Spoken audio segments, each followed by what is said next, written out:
Assalamualaikum warahmatullahi wabarakatuh. Hamdan wa syukran lillah, salatan wa salaman ala rasulillah.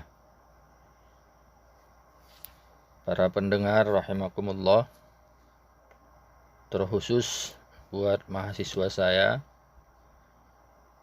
dalam mata kuliah filsafat Islam. Pada episode yang lalu kita sudah menjelaskan secara sederhana tentang metode atau jalan memahami ajaran Islam, karena hakikat filsafat Islam itu tidak lebih dari penerapan analisis berpikir filosofis atau penggunaan metode filsafat di dalam memahami apa sesungguhnya wujud Islam, bagaimana sesungguhnya memahaminya atau epistemologi yang bagaimana yang harus digunakan dalam memahami Islam secara totalitas, dan juga untuk apa Islam itu dipahami. Jadi rukun filsafat itu udah kita ketahui ada 3, yakni mempertanyakan apa, bagaimana, dan untuk apa. Inilah yang diterapkan untuk memahami Islam. Maka sesuai dengan perbincangan pada pertemuan yang lalu, ada yang dikenal epistemologi bayani, burhani, dan irfani. Untuk memahami ini, yang paling populer mengkaji ini, mendalami ini adalah Abed Al-Jabiri. Ada bukunya Kritik Nalar Arab. Saya kira bagi mahasiswa ini penting agar ada perubahan tata berpikir kita, sehingga pisau analisis berpikir kita lebih tajam. Baik, saya pada episode ini ingin melanjutkan pembicaraan kita tentang epistemologi bayani, burhani, dan irfani. Pada pertemuan yang lalu secara umum sudah saya sampaikan. Ini akan saya tunjukkan lebih detail bagaimana bayani, burhani, dan irfani ini menjadi sebuah keutuhan sehingga Islam itu dipahami. Baik, yang pertama, bayani. Kita sudah ketahui bayani ini pengertian bebasnya adalah penjelasan. Penjelasan tentang apa? Ya, tentang bagaimana hidup, bagaimana menata kehidupan, dan banyak hal yang menjadi pertanyaan di pikiran. Itu banyak jawabannya di dalam Al-Quran dan hadis. Jadi bayani ini adalah penjelasan yang terkandung di dalam Al-Quran dan hadis. Al-Quran dan hadis itu kan perlu pemahaman, perlu penafsiran, perlu penggalian untuk lebih jauh, karena Al-Quran dan hadis itu dia datang dari Allah. Ya, katakan sajalah muncul dari langit, tapi tujuannya tidak lain untuk dibumikan, untuk dilaksanakan, diaktualisasi oleh manusia agar hidupnya berjalan dengan baik. Nah, oleh karena itu, pendekatan memahami teks-teks ajaran Islam yang terkandung di dalam Al-Quran dan hadis, nah inilah dia pendekatannya, menggunakan pendekatan bayani. Tentunya ada langkah-langkahnya. Ya, langkah-langkahnya tidak lain membaca dan menguasai teks Al-Quran dan hadis itu. Maka syarat utamanya adalah kuasai bahasa Arab, kuasai nahu, kuasai saraf, kuasai balaghah, kuasai ilmu bayan. Bahkan ada mantik yang berkaitan dengan pendalaman teks Al-Quran dan hadis. Jadi bagi orang yang ingin mengembangkan pendekatan bayani dalam memahami Al-Quran dan hadis, wajiblah atau syarat pokoknya itu menguasai suluk-beluk bahasa Arab. Nah, seperti tadi saya uraikan, itu pokok-pokok ilmu. Maka dalam istilah di pondok itu, ini ilmu alat mendalami Al-Quran dan hadis. Tanpa ilmu alat itu mustahil bisa dipahami Al-Quran dan hadis. Nah, orang-orang yang berminat mendalami Al-Quran dan hadis tentu mahir dulu bahasa Arab, sehingga mereka yang menghabiskan umurnya secara sengaja ingin memahami Al-Quran hadis, maka dia kuasai bahasa Arab, dia menuntut ilmu dan mendalami Al-Quran dan hadis. Nah, setelah dia dalami, kita lihat para ulama, ya, para mujtahid, mereka tumbuh dengan menulis ilmu pengetahuan yang dia pahami setelah dia membaca teks Al-Quran dan hadis. Maka muncullah ilmu-ilmu keislaman seperti akidah. Ini ilmu dasar ini. Sebab ini azas akidah Islamiyah. Ya, seperti kita lihat bagaimana Said Qutb, ya, bagaimana ulama-ulama yang lain, Hasan Basri umpamanya, ya kan? Jadi mereka mendalami Al-Quran dan hadis. Ya, seperti kita lihat dari Indonesia, ya, Hashim Asy'ari, dia menuntut ilmu ke pusatnya sehingga dia paham semua ajaran Islam. Muhammad Dahlan, ya, sampai mereka pulang mendirikan Muhammadiyah, sebuah organisasi dakwah, mendirikan NU, dan ulama-ulama lain mendirikan organisasi untuk tujuan dakwah. Dan di dalam proses berdakwah itu bukan hanya lisaniyah, tapi ada bentuk kelembagaan, apakah majelis ta'lim, bentuk madrasah, dan lain sebagainya. Ini semua sebetulnya pengembangan dari bayani. Nah, muncullah disiplin ilmu akidah, muncullah disiplin ilmu fikih. Nah, fikih, bagaimana bisa menjadi seorang fuqaha, ahli fikih, harus mahir dulu usul fikih. Sama dengan harus mahir ilmu tafsir, ya.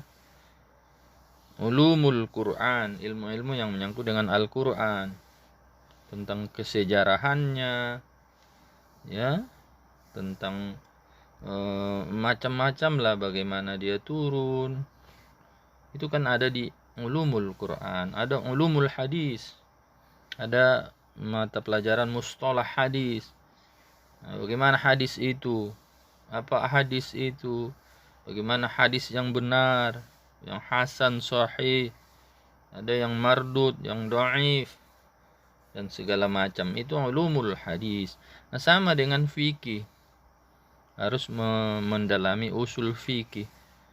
Nah, bagaimana metodologi yang digunakan di dalam rangka melahirkan hukum-hukum, bagaimana prosesnya, ya, ketika sudah dibaca Al-Quran, sudah dibaca hadis, apa langkah-langkah, bagaimana prosedurnya. Nah, ini juga ada epistemologi fikih. Jadi dalam dunia filsafat, apa fikih itu, bagaimana fikih itu muncul. Nah, kalau udah bagaimana fikih itu muncul, disinilah kita temukan adanya usul fikih. Ada kaidah-kaidah berfikir dalam rangka mengistimbatkan hukum-hukum. Istimbat itu mengeluarkan hukum-hukum yang khusus masalah fikih ini dan dijadikan sebuah prinsip, nilai, norma. Nah, itulah dia hukum. Hukum Islam itu kan yang tertulis dari para fuqaha, itu kan fikih. Maka di dalam fikih itu banyak bicara tentang pelaksanaan Islam itu. Seperti apa? Fikih itu ada toharoh. Toharoh itu urusannya tentang bersuci, bersih ya, dari najis, bersih dari hadas, itu kan di toharoh. Ada ibadah, ada sholat, ada saum, ada haji, dan berbagai macam. Ada ibadah-ibadah yang bersifat ritual, yang sudah ditetapkan oleh Allah dan Rasulnya, kaifiat pelaksanaannya, itu ibadah. Nah, ada muamalah. Apa itu muamalah? Interaksi sosial, pergaulan, kemasyarakatan dan kemanusiaan. Maka di dalam fikih itu ada muamalah, ada kitabul buyu', jual beli, ada fikih siasah, ya kan, ada fikih tentang perang, bagaimana berperang dalam Islam, ada dalam Al-Quran dan hadis. Apa makna jihad? Nah, ini semua mesti didalami. Apa jihad itu menurut Syafi'i? Apa jihad menurut Hanafi? Apakah harus berperang yang namanya jihad? Ya belum tentu. Nah, jihad itu kan jahada, orang yang bersungguh-sungguh. Nah, bersungguh-sungguh itu ya tidak selamanya perang. Nah, ini ada muamalah, malah ada munakahat, ya, dan berbagai macam. Itu di dalam ilmu fikih banyak itu, komprehensif. Ya. Bahkan ada fikih kontemporer. Apa itu fikih kontemporer? Ya, pemikiran yang berkembang dalam menyahuti situasi sosial dalam perspektif hukum. Banyak sekali di dalam masyarakat kita muncul hal-hal baru yang tidak ada terjadi di zaman Rasul, di zaman sahabat, di zaman para fuqaha, tapi terjadi hari ini. Ya, internet itu kan nggak ada di zaman Syafi'i. Lalu bagaimana kalau ada orang mengatakan nikah secara online? Apakah sah atau tidak? Ya, mereka putrinya menuntut ilmu di Amerika, dapat jodoh di sana. Dari kesibukan dan tuntutan pekerjaan nggak bisa pulang. Kalau mereka mau menikah, bagaimana kalau secara online? Nah, ini perlu jawaban. Ini fikih kontemporer dan banyak hal-hal lain. Ya, ini ya. Apalagi ada akhlak, etika Islam, baik buruk, kelakuan yang baik buruk. Ada akhlak, ada ulama-ulama yang mengembangkan ilmu akhlak, ada ulama para fuqaha yang mengembangkan fikih, ada ulama yang mengembangkan akidah, ada spesialisasinya. Kenapa? Dia menghabiskan umur untuk mendalami akidah. Bukan berarti dia tidak paham fikih, tapi spesialisasinya diambilnya akidah. Ada fikih, bukan berarti orang ulama yang mengembangkan fikih tidak paham akidah. Dan juga sebaliknya dengan akhlak, ya. Baik, sekira inilah dia ilmu-ilmu keislaman. Jadi ilmu-ilmu keislaman itu muncul dari proses berpikir atau epistemologi bayani. Baik. Nah, selanjutnya ada burhani. Burhani itu kan burhan. Ada penjelasan dari fenomena yang diamati. Dalam pertumbuhan umat Islam, itu hari ke hari ada kebutuhan praktis yang bersangkutan dengan alam, dengan lingkungan, dengan cuaca. Nah, ini kan butuh jawaban. Maka muncul para pegiat ya tentang kehidupan praktis yang islami. Maka ada kajian alam. Maka muncul ilmu-ilmu tentang alam. Muncul ilmu tentang iklim. Muncul ilmu tentang tanah. Muncul ilmu tentang tumbuhan. Maka dalam masa Rasul sendiri, beliau sudah mengokulasi atau mengawinkan. Apa itu, saya tidak paham sekali ilmu tumbuhan ini, tapi Rasul itu sudah mengawinkan satu apa namanya, satu bangsa korma dengan bangsa korma yang lain, sehingga itulah muncul kurma ajwa. Ajwa itu kan kurmanya Rasul yang memang dari tangan Rasul itu mengawinkannya, sehingga bibitnya unggul. Nah, buahnya sampai sekarang lain itu, dan harganya itu dengan kurma lain luar biasa. Itu kan sebangsa 300 sampai 400 ribu 1 kilogram. Ada yang 40 ribu. Nah, ini kenapa ada keunggulan dan ada sesuatu yang lebih istimewa di sana.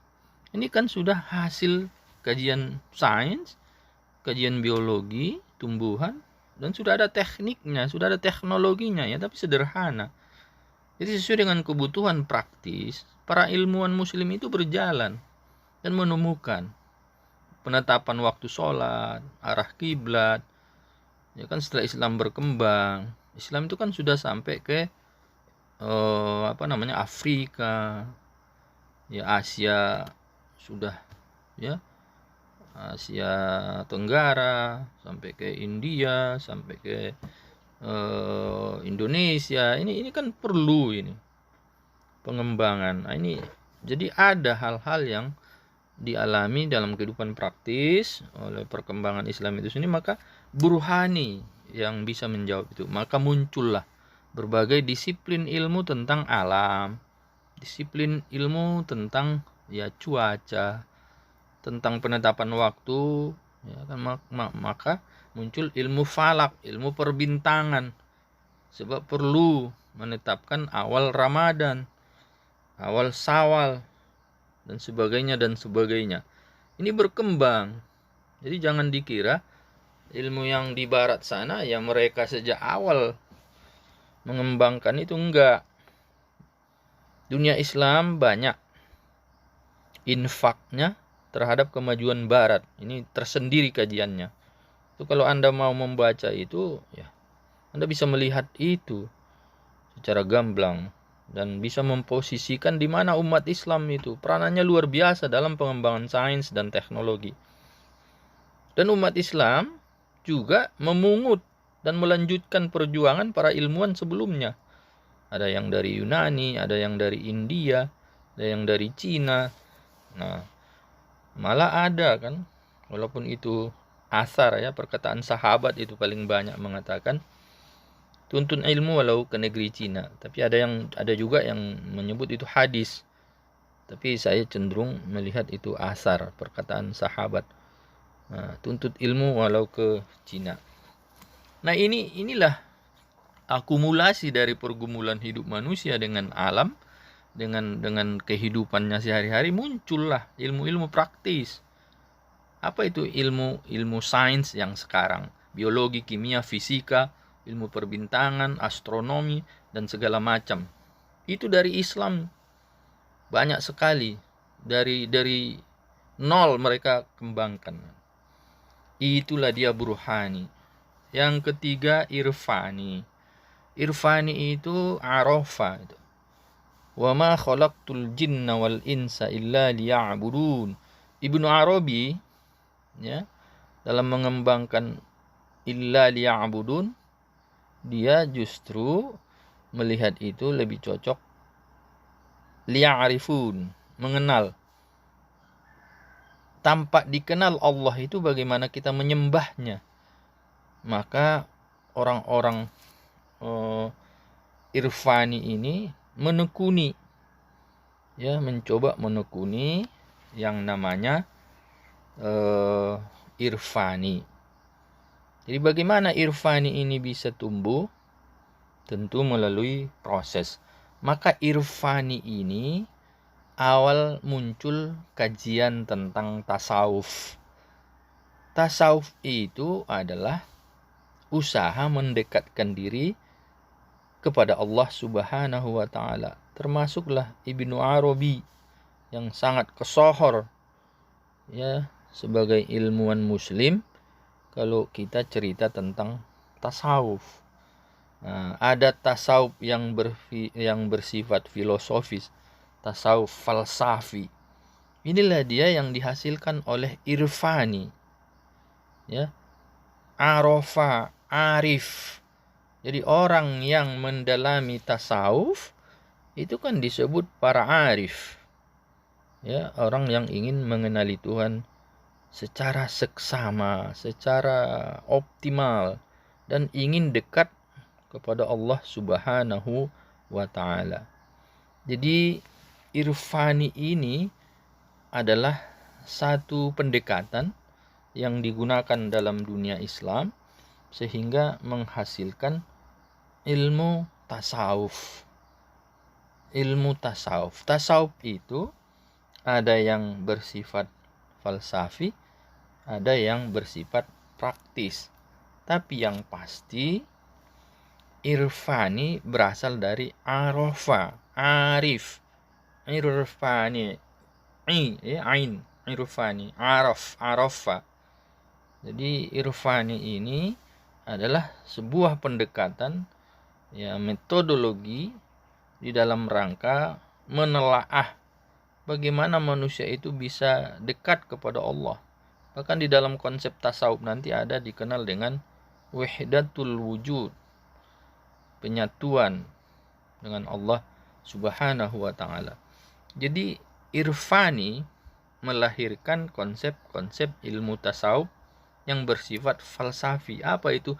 Teori-teori bertasawuf. Tapi itu baru sebatas pemikiran. Tapi ini penting, ya, ini sangat penting. Nanti setelah diketahui maka dikuasai dulu teorinya, baru nanti bagaimana praktisnya. Maka ada tasawuf falsafi, tasawuf dalam tataran pemikiran, ide-ide, gagasan-gagasan, ya katakan saja teori-teori. Ada tasawuf praktis, amali. Apa itu? Nah, inilah muncul thariqah, tarikat, bertarikat. Torik itu kan jalan, thariqah, tarikat. Ini jalan. Thariqah itu kan jalan dalam bahasa Arab. Jadi orang yang bertarikat, orang yang sedang menempuh, si arif yang menempuh, ingin dekat kepada Allah, bahkan ingin jiwanya menyatu dengan Allah. Sini konsep wahdatul wujud, itu lainlah bahasannya itu nanti. Ini thariqah. Nah, ada suluk, salaka. Ya, salaka, jalan. Jadi orang yang suluk itu sedang menempuh jalan menuju Tuhan, menuju akhirat. Nah, kata orang di masyarakat, sebetulnya menuju akhirat kayak mana maksudnya? Jiwanya dia persiapkan untuk sebersih mungkin. Makanya orang yang bersuluk itu ada makom-makom yang harus dipenuhinya. Apa? Bukan dipenuhi. Ada makom-makom yang dilalui. Tentu ada persyaratan-persyaratan yang harus dia lakukan. Nah, jadi ini nanti lainlah kajiannya. Kalau mendalami tasawuf kan harus ada kajian khusus. Bahkan kalau di dalam perkuliahan ya harus diambil mata kuliah ilmu tasawuf. Nah, jadi sesungguhnya irfani adalah sebuah pendekatan yang tadi saya sebut asalnya itu dari arofa. Arofa itu mengenal. Apa yang dikenal? Ilmu pengetahuan yang dikembangkan, bagaimana mengenal Tuhan, bagaimana mengenal diri kita, bagaimana mengenal alam sekeliling kita. Maka di dalam ilmu tasawuf, Allah itu adalah Khalik. Seluruh makhluk termasuk manusia dan alam ini adalah pancaran dari Khalik, manifestasi dari Khalik, konsekuensi adanya Khalik maka adanya makhluk. Karena sifat Allah itu Maha Pencipta. Mana mungkin Maha Pencipta tak ada ciptaannya. Maka di dalam konsep tasawuf ada yang disebut dengan tajallinya Allah. Apa itu? Manifestasinya Allah.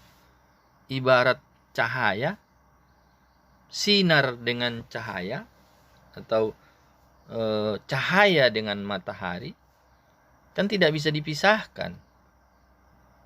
Cahaya itu ada karena ada matahari. Matahari itu ada dan punya eksistensi sehingga dia punya cahaya. Jadi setiap ada sinar pasti ada sumber. Setiap ada cahaya pasti ada sumber cahaya itu. Jadi Allah dengan makhluk, Allah sebagai khalik, ya, alam dan manusia sebagai makhluk, kan tidak mungkin bisa dipisahkan. Nah, jadi kalau kita mau mendalami tasawuf, tidak bisa terlepas dari kajian tajallinya Allah, ya, manifestasinya Allah. Jadi ada teori emanasi, ya, teori emanasi. Nanti ini akan kita singgung mungkin dalam kajian Ibnu Sina, ya, Ibnu Sina.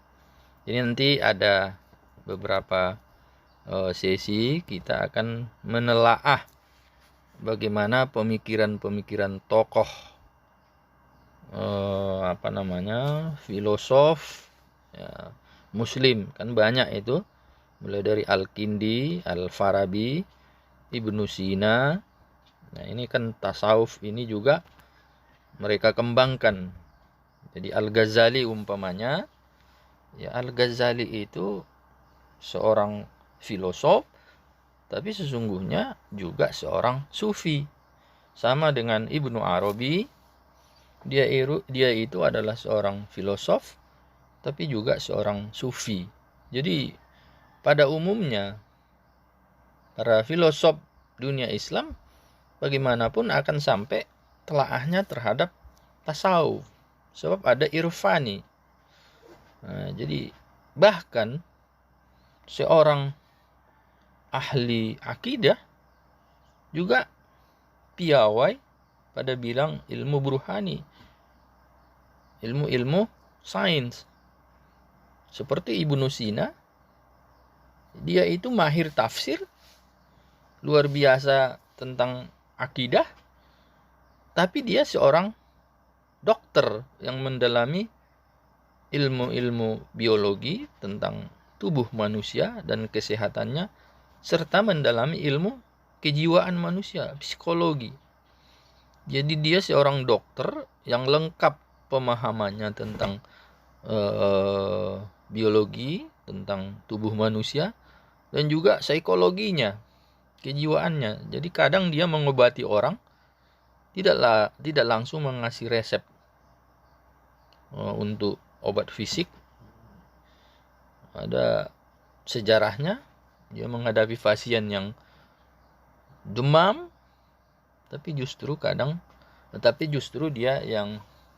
dia lihat pertama dari pasien ini jiwanya. Ketika jiwanya dia selesaikan, maka sekaligus panas badannya, tinggi panasnya itu ketika itu bisa menurun. Nah, karena ternyata panasnya itu diakibatkan kegoncangan jiwa. Sekira ini mudah-mudahan bermanfaat. Assalamualaikum warahmatullahi wabarakatuh.